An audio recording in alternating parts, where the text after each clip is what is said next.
പ്രവാസലോകത്തെ വാർത്തകൾ.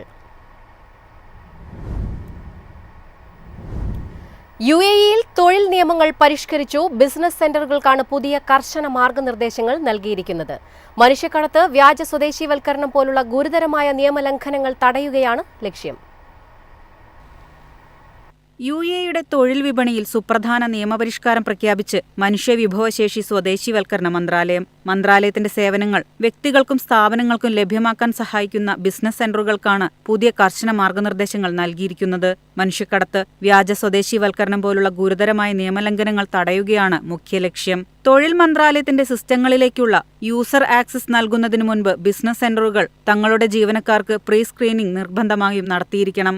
ഉപഭോക്താക്കളുടെ സ്വകാര്യ ഡാറ്റ, രേഖകൾ, വിവരങ്ങൾ എന്നിവയുടെ രഹസ്യാത്മകതയും സുരക്ഷയും സെന്ററുകൾ ഉറപ്പാക്കണം. മന്ത്രാലയത്തിന്റെ സിസ്റ്റങ്ങൾ ഉപയോഗിക്കാൻ നൽകിയ അധികാരം ജീവനക്കാർ ദുരുപയോഗം ചെയ്യുകയോ തെറ്റായി ഉപയോഗിക്കുകയോ ചെയ്താൽ അവർക്കെതിരെ നിയമ നടപടിക്കായി കോടതിയെ സമീപിക്കും. ബിസിനസ് സെന്ററുകൾ നിയമലംഘനം നടത്തിയാൽ കനത്ത നിയമപരവും ഭരണപരവുമായ ശിക്ഷകൾ നേരിടേണ്ടിവരും. മനുഷ്യക്കടത്ത് പോലുള്ള ക്രിമിനൽ കുറ്റകൃത്യങ്ങളിൽ ഏർപ്പെടുക, വർക്ക് പെർമിറ്റ് ഇല്ലാതെ തൊഴിലാളിയെ ജോലിക്ക് വയ്ക്കുക അല്ലെങ്കിൽ പെർമിറ്റ് ലഭിച്ച തൊഴിലാളിയെ ജോലിക്ക് എടുക്കാതിരിക്കുക, മന്ത്രാലയത്തിന് തെറ്റായ വിവരങ്ങളോ രേഖകളോ നൽകുക എന്നിവയെല്ലാം ഗുരുതര നിയമലംഘനങ്ങളാണ്. News desk Myfin TV. Saudi Arabia 2026 ജനുവരി മുതൽ വിദേശികൾക്കായി പുതിയ പ്രോപ്പർട്ടി ഉടമസ്ഥാവകാശ നിയമങ്ങൾ അവതരിപ്പിക്കുന്നു. ഇനി മുതൽ രജിസ്റ്റർ ചെയ്ത ഉടമസ്ഥതയും മുഴുവൻ വിവരങ്ങളും പ്രവാസികൾ നിർബന്ധമായും വെളിപ്പെടുത്തണം. സൗദി അറേബ്യയിലെ വിദേശികൾക്ക് 2026 ജനുവരി മുതൽ സ്വത്തുടമസ്ഥതയിൽ പുതിയ പരിധികൾ നേരിടേണ്ടി വരുമെന്ന് റിയൽ എസ്റ്റേറ്റ് ജനറൽ അതോറിറ്റി പ്രഖ്യാപിച്ചു. ഈ നിയമം അനുസരിച്ച് രജിസ്റ്റർ ചെയ്ത ഉടമസ്ഥാവകാശം മാത്രമേ അനുവദിക്കൂ. കൂടാതെ ഭൂമി വാങ്ങുന്ന വിദേശികൾ വിവരങ്ങൾ പൂർണ്ണമായി വെളിപ്പെടുത്തേണ്ടതുണ്ട്. ഇത് രാജ്യത്തിന്റെ റിയൽ എസ്റ്റേറ്റ് ചട്ടക്കൂടിൽ ഗണ്യമായ മാറ്റം അടയാളപ്പെടുത്തുന്നു. 2025 ജൂലൈയിൽ അംഗീകരിച്ച സൗദി ഇതര രാജ്യങ്ങളുടെ റിയൽ എസ്റ്റേറ്റ് ഉടമസ്ഥാവകാശ നിയമത്തിൽ നിന്നാണ് ഈ നയം ഉടലെടുത്തത്.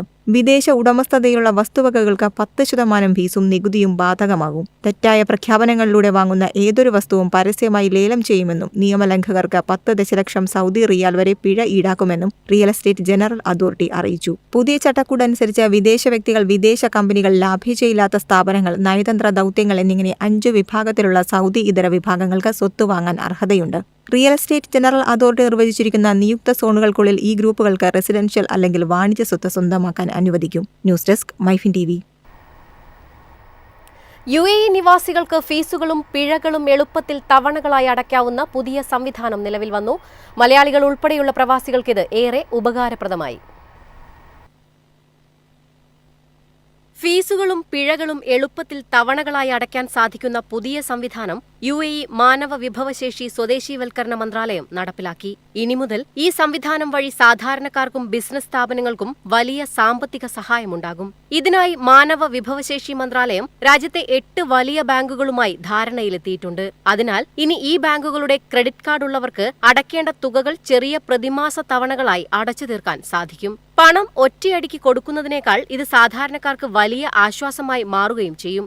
Abu Dhabi commercial bank, Abu Dhabi Islamic bank, first Abu Dhabi bank, commercial bank of Dubai, commercial international bank, Emirates NBD തുടങ്ങിയവയുമായാണ് കൈകോർത്തത്.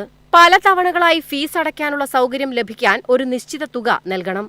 മിക്ക ബാങ്കുകളിലും 500 ദിർഹം മുതലുള്ള തുകകൾ തവണകളായി അടയ്ക്കാൻ സാധിക്കുന്ന സൗകര്യം ഒരുക്കിയിട്ടുണ്ട്. ഈ ഈസി പേയ്മെന്റ് പ്ലാൻ എല്ലാ UAE നിവാസികളുടെയും സാമ്പത്തിക ബാധ്യത കുറയ്ക്കുകയും ഒപ്പം സുഗമവും സുസ്ഥിരവുമായ സർക്കാർ സേവനങ്ങൾ ഉറപ്പാക്കുകയും ചെയ്യുന്നു. News desk Myfin TV.